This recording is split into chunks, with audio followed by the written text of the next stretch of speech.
Добро пожаловать в мой канал. Le pape a demandé dimanche aux 1,3 milliard de catholiques de la planète de ne pas ignorer le drame des migrants souvent expulsés de leur terre par des dirigeants prêts à verser du sang innocent.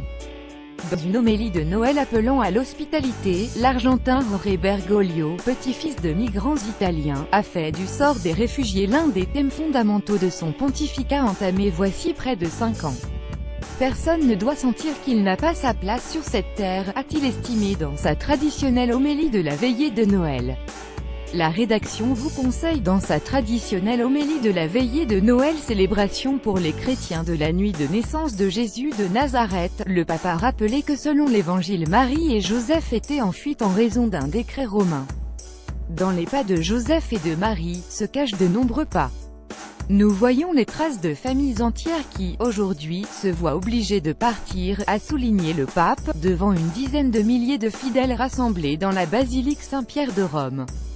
Nous voyons les traces de millions de personnes qui ne choisissent pas de s'en aller mais qui sont obligées de se séparer de leurs proches, sont expulsées de leur terre.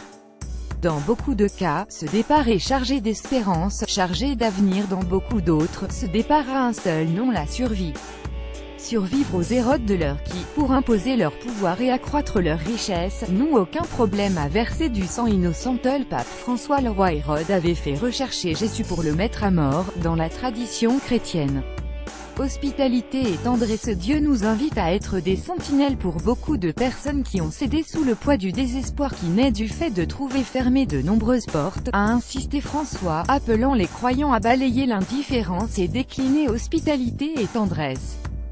Le chef des 1,3 milliard de catholiques dans le monde qui vient de fêter ses 81 ans, adressera son 5e message de Noël Urbi et Orbi à la ville et au monde lundi devant les fidèles massés sur la place Saint-Pierre.